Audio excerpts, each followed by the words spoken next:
Hello, ഏട്ടൻ്റെ പിറന്നാളായതുകൊണ്ട് അടിപൊളി സദ്യ ഉണ്ടാക്കിയിട്ടുണ്ടായിരുന്നു. അതിൽ ഹൈലൈറ്റ് എന്ന് പറയുന്നത് നല്ല കുറുകിയ സാമ്പാറായിരുന്നു കേട്ടോ. അതെങ്ങനെ ചെയ്യാൻ നോക്കാം. ആദ്യം തന്നെ പരിപ്പ് ദേ കഴുകി ക്ലീൻ ചെയ്തെടുത്തിട്ടുണ്ട്.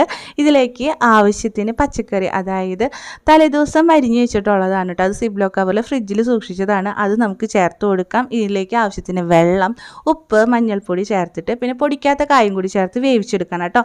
ഇനി ഒരു പാൻ എടുക്കുക. അതിലേക്ക് മഞ്ഞൾപ്പൊടി, മുളക് പൊടി, മല്ലിപ്പൊടി മുളക് പൊടിയേക്കാളും കുറച്ച് കൂടുതൽ എടുക്കണം. അത് നന്നായി ചൂടായതിന് ശേഷം നമ്മളിത് വെജിറ്റബിൾസും പരിപ്പൊക്കെ വെന്ത് വന്നിട്ടുണ്ട്. അതൊരു പാനിലേക്ക് മാറ്റിയിട്ടുണ്ടായിരുന്നു. അതിലേക്ക് ചൂടാക്കിയിട്ടുള്ള മസാലപ്പൊടിയിൽ ചേർത്ത് കൊടുക്കാം. ഇത് കട്ട പിടിക്കാതിരിക്കാനായിട്ട് മിക്സിയുടെ ജാറിൽ കുറച്ച് വെള്ളം ഒഴിച്ചിട്ട് ഈ മസാലപ്പൊടി ഒന്ന് അടിച്ചെടുത്ത് കഴിഞ്ഞാൽ കട്ട കെട്ടാതെ കിട്ടും കേട്ടോ.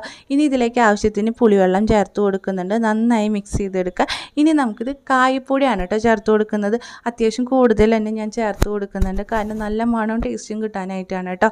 അതിനുശേഷം കടുക് താളിക്കാം. കടുക് താളിക്കുമ്പോൾ പ്രത്യേകതയുണ്ട്. ഞാൻ തക്കാളിയും വെണ്ടക്കായും ഒരുമിച്ചിട്ട് കടുകിൻ്റെ ഒപ്പം ഒന്ന് വഴറ്റിയെടുക്കാറുണ്ട് കേട്ടോ. പക്ഷേ തക്കാളി നമ്മൾ മുന്നേ ചേർത്തുകൊണ്ട് തക്കാളി ഇതിലില്ല, വെണ്ടക്കായ മാത്രമേ ഉള്ളൂ. ഇനി കറിവേപ്പിലയും കൂടി ചേർത്ത് ഒന്ന് വഴറ്റിയെടുത്തിട്ട് നമുക്ക് സാമ്പാറിലേക്ക് ആഡ് ചെയ്ത് കൊടുക്കാട്ടെ. ഇതൊക്കെ സംഭവം നല്ല കുറുകിയ സാമ്പാർ റെഡി ആയിട്ടുണ്ട്. നിങ്ങൾക്ക് ഇതിൻ്റെ ടെക്സ്ചർ കാണുമ്പോൾ തന്നെ മനസ്സിലായിട്ടുണ്ടോ. അതേപോലെ തന്നെ കളറും അടിപൊളി ടേസ്റ്റാണ്. എല്ലാവരും ഒന്ന് ട്രൈ ചെയ്ത് നോക്കാൻ മറക്കണ്ട കേട്ടോ.